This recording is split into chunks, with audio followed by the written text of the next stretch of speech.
तो भाई जो है कल जो है मैंने बताया था कि राउट टेस्ट जो है स्टेबिलिटी के लिए, इसमें ये मैंने बताया था कि जो है ये जो है इसमें इस तरीके का जो है पॉलिनोमियल दिया रहता है, ठीक है।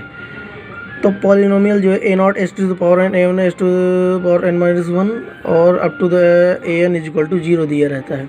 इसमें ये ज़रूरी है जो है सिस्टम स्टेबल होने के लिए कि जो है ए नॉट पॉजिटिव है, यदि ना हो तो दोनों तरफ जो है -1 से मल्टीप्लाई कर लो। अच्छा, साथ में ये भी है कि जो है स्टेबिलिटी कंडीशन के लिए ये सारे कोफिशिएंट जो है ये तुम्हारे जो है पॉजिटिव होने चाहिए, a not a one a two up to a n, ठीक है, शुड बी पॉजिटिव, ठीक है, if the roots are to lie in the left half plane, ठीक है। यदि इनमें से कोई भी जो है यदि नेगेटिव हो जाता है तो सिस्टम अनस्टेबल हो जाएगा और जो है टेस्ट करने की फिर इसमें जो है ज़रूरत नहीं है। अब आज जो है इतना तो कल मैंने बता दिया था, अब आज जो है इसमें हम बताते हैं कि अरे कैसे बनाते हैं। अब मान लो जो है इस तरीके का जो है तुम्हें कैरेक्टरिस्टिक इक्वेशन जो है मिलता है, ठीक है। तो उसमें राउथ अरे कैसे फॉर्म करते हैं, राउथ अरे का जो है जो फॉर्मेशन है वो जो है इस टाइप से जो है किया जाता है। ये इस तरीके से जो है राउथ अरे हम बना लेते हैं, ठीक है। राउथ अरे जो है तुम्हारा जो कैरेक्टरिस्टिक इक्वेशन है उसको हम इस तरीके से अरेंज कर लेते हैं simply, a not a one a two a three a four a five and a six a seven, ठीक है। इस तरीके से हम अरेंज कर लेंगे अप टू जितना भी ए एन तक हो। हमने जो है 7 तक ही जो है मान लो जो है यहाँ पर लिया हुआ है, तो जो है इस तरीके से अरेंज के लिए a not a one a two a three a four a five a six a seven, ठीक है। इसके बाद हम जो है B1 B2 B3 फिर C1 C2 C3 D1 D2 E1 E2 इस तरीके से जो है हम अरेंज कर लेते हैं। यहाँ पर जो है ए नॉट से जो है A7 की जो है वैल्यू यहाँ पर रखी हुई है, हमने इस तरीके से अरेंज कर लिया। लेकिन जो है B1 B2 और B3 की वैल्यू जो है इसके लिए जो है यहाँ पर ये जो है फार्मूला है, ठीक है। तो ये जो फार्मूला है ये B1 इज इक्वल टू क्या हो जाएगा, A1 A2 A not A3 divided by A1, ठीक है। इस तरीके से यहाँ पर जो है जो तुम्हारा जो दी हुई है वैल्यू वो कैसे है, वो यहाँ पर जो है तुम्हारा A1 A2 minus A not A3 divided by A1। इसी तरीके से नेक्स्ट जो B2 है, B2 जब B2 की निकालेंगे तो इसके ऊपर वाला जो है जो कॉलम के जो है एलिमेंट है उनको हम 0 मान लेंगे, सीधा हम मल्टीप्लाई करेंगे A1 A4, ठीक है, और A not A5 divided by A1, ठीक है। ये तुम्हारा B2 हो जाएगा, ठीक है। इसी तरीके से जो है तुम्हारा हम जो है B3 निकाल लेंगे। B3 कैसे निकालेंगे, इसके ऊपर वाले जो है 0, ठीक है। अब यहाँ पर जो है क्या हो जाएगा, यहाँ पर जो है A3 A6 and A2 A7 divided by A1, ठीक है। तो इस तरीके से हम B3 निकाल सकते हैं। अब यहाँ पर जो है देखो C1 की वैल्यू निकालनी है, तो C1 की वैल्यू को जो है कैसे निकालोगे, C1 के लिए B1 A3, ठीक है, ये तुम्हारा दिया हुआ है देखो B1 A3 minus A1 B2 divided by B1 होगा, B1 A3 minus A1 B2 divided by B1। इसी तरीके जो है जो तुम्हारा जो C2 आएगा, जो C2 होगा वो तुम्हारा जो है यहाँ पर जो है दिया हुआ है, ये तुम्हारा कि यहाँ पर जो निकालेंगे वो तुम्हारा क्या हो जाएगा, जो है जो C2 है ये है B1 A5 minus A1 B3, B1 A5 यानी जो है जब C2 निकाल रहे हैं तो इसके ऊपर वाले एलिमेंट हम 0 मान लेंगे, ठीक है। तो B1 A5 minus A1 B3 divided by B1, ठीक है। तो ये तो जो है तुम्हारे जो है यहाँ पर C2 की वैल्यू आ गई। तो इस तरीके से हम जो है ये वैल्यू निकाल लेंगे जो है B1 B2 C1 C2। और इसी तरीके से जो है हम D1 की निकाल लेंगे। D1 के जब निकालना होगा तो हम कैसे निकालेंगे, C1 B2 divided by C1 B2 minus B1 C2 divided by C1, ठीक है। इसी तरीके से D2 निकालेंगे तो इसके ऊपर वाला 0, C1 B3 minus B1 C3 divided by C1, ठीक है। तो इस तरीके से हम जो है यहाँ पर जो है D1 की वैल्यू निकाल सकते हैं। तो इस तरीके से हम राउथ अरे फॉर्म कर लेते हैं। राउथ अरे में जब हम फॉर्म कर लेंगे, इसके बाद हम देखेंगे कि ये सारे एलिमेंट यदि हमें जो है ये सारे जो है यदि पॉजिटिव मिल रहे हैं ये इस कॉलम के, तो हमारा सिस्टम जो है स्टेबल हो जाएगा, ठीक है।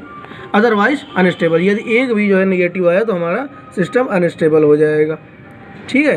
तो यहाँ पर जो है राउथ अरे में यही है। इसके बाद है थ्योरम, ठीक है।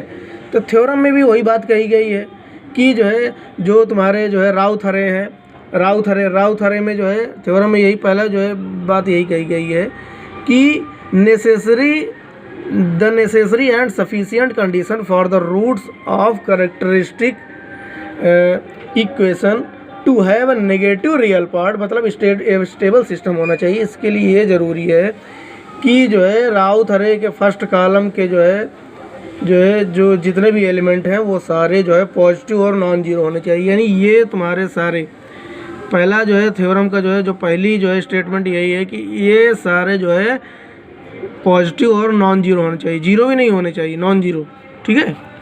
अगला है if some of the element in the first column are negative, ठीक है, the number of roots with a positive real part is equal to the number of sign changes in first column, ठीक है। यदि कोई भी negative हो गया तो उसमें जो है ये मान लो कि जो है सिस्टम जो है अनस्टेबल हो जाएगा, और जो number of roots with a positive real part होंगे हैं जो कि राइट हाफ प्लेन में लाई करेंगे, वो क्या होंगे, is equal to number of sign changes, ठीक है। Number of roots with a positive real part will be equal to the number of sign changes in the first column, ठीक है। तो राइट हाफ प्लेन में लाएंगे तो जानते हो सिस्टम जो है अनस्टेबल हो जाएगा। दूसरा ये है कि if one pair of roots is on imaginary axis, imaginary axis में जो है यदि जो है कोई एक जो है रूट जो है लाई कर रहा है, ठीक है, that is equi distance from the origin, यदि ओरिजिन से जो है इक्वी डिस्टेंस पोजीशन में हो। मान लो जो है ये तुम्हारा दिया हुआ है, इस तरीके से दिया हुआ है कि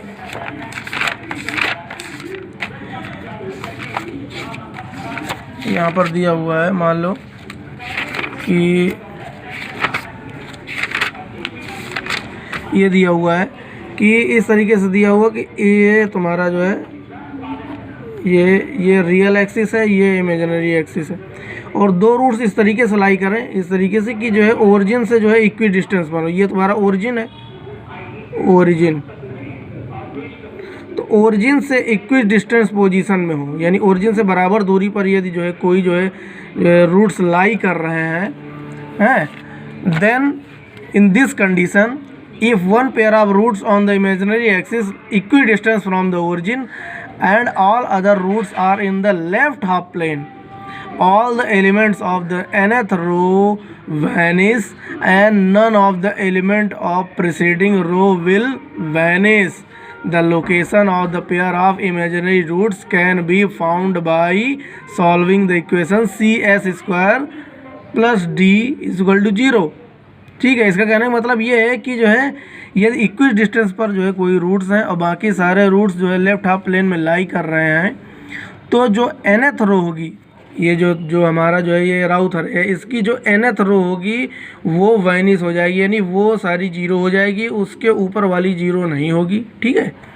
और वो जो है जो इक्वी डिस्टेंस पर जो है जो रूट्स हैं उनको हम फाइंड आउट करने के लिए c s square plus d is equal to 0 करके इस इक्वेशन से हम फाइंड आउट कर सकते हैं। इसके लिए एक अभी एग्जांपल जो है तुम्हें समझाएंगे तो समझ में आ जाएगा, ठीक है। तो जो है ये तुम्हारा जो है ये राउथ जो है थ्योरम है। इसमें एक इम्पॉर्टेंट बात है कि it does not give us any idea of degree of stability और the roots of characteristic equation. ये जो है डिग्री ऑफ स्टेबिलिटी के बारे में नहीं बताता है, ठीक है, और ना तो जो है